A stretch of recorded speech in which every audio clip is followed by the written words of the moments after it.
Welcome everybody to Extreme Off-Road Silly Bills, and today we're dealing with the 2021 RJ Anderson number 37 Polaris RZR Pro 4 truck. Now this has 1,750 horsepower, 1,475 pounds-feet of torque from a 7.4 litre twin turbocharged V8 engine. The car itself weighs 3,886 pounds, already had off-road tyres, all-wheel drive and off-road suspension, but those tyres are now wider, and it can now do 0 to 60 in 2.331 seconds, 0 to 104.284 seconds, and going to a top speed of 168 miles an hour. So yeah, stat-wise, it's all fairly good, apart from the handling, which is what we had in terms of an issue with the Hammerhead Class 1 in the previous episode. So yeah, and even though that had handling that was slightly better than this, I think this is a better vehicle overall, especially since the all-wheel drive in this car is native, but obviously this is dealing with a lot more power than it had originally. It had about 846 horsepower standard, so you know you're dealing with 1,000 horsepower nearabouts more in the way of power, so that's a big ask, but still, as you can see by the stats, everything else is fine but the handling, so hopefully that won't be too much of an issue. It's got quite a wide stance to it, so you know any bumps and jumps which shouldn't matter with this whatsoever, but that also means that it's a you know, a wider car on some of these narrow sections might be a little bit tricky.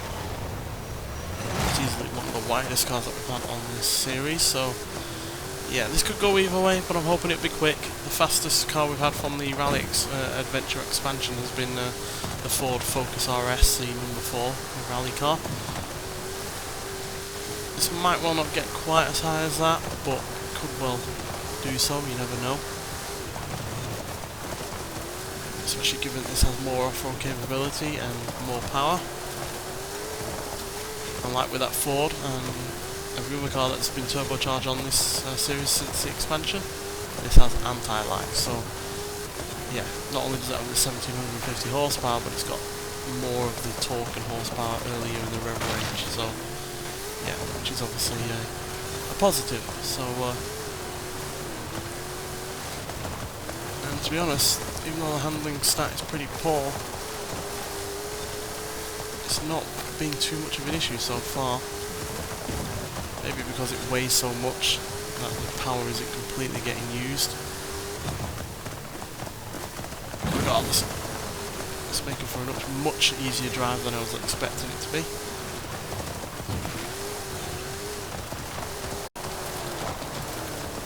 Yeah, hopefully it'll be quicker than the Hammerhead, because I think that was easy enough to drive, but it wasn't a spectacular drive regardless. Ease of being able to drive it does not necessarily mean a quick car. Some of the messiest runs that we've had on this series has been from vehicles that are the quickest. So, you know, cleanliness and stability don't always factor into how quick a car's got to be. Obviously it's better if a car's easier to drive, but that does not necessarily mean it's going to be quick.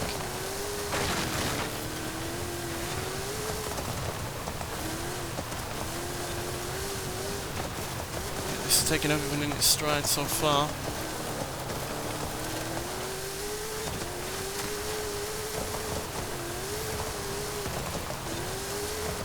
Especially considering all that extra power it's got going on. I think the fact that the all-wheel drive is native to this car is helping. It's already been set up for all-wheel drive. Unlike the Hammerhead, which was rear-wheel drive only originally. Plus the wider stance on this is also helping. It means that one side of the car isn't going to necessarily affect the other side, which is always a positive. You don't want the car having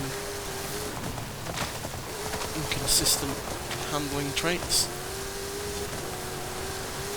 Gonna open it up on this straight section a little bit. Getting, well, 51 miles an hour now, which is pretty good for a vehicle of this size. Second to last corner, going for the guardrail a little bit. Always slows the car down, no matter how heavy it is.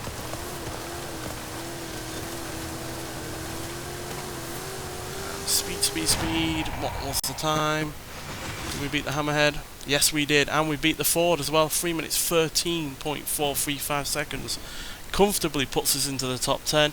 In fact, it puts us into the top 3 beating the MG Metro 6R4, which has been in that top 3 for a very long time.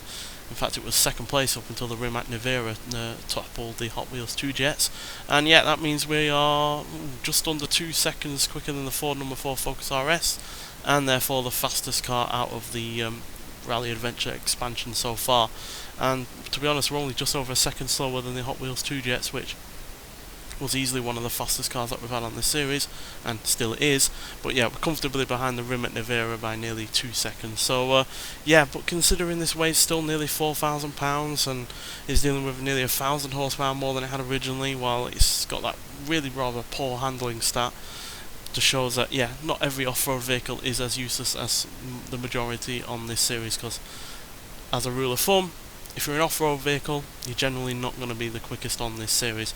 Granted, there's been a few that have gone against that rule, but for the most part, a lot of them have been a lot slower than you'd expect. So I'm glad this has done well as it has, because it is a really rather fun vehicle to drive in stock, and yeah, even more so with all of this power and extra upgrades. So yeah, nonetheless, so thank you for watching, and I'll see you in the next one.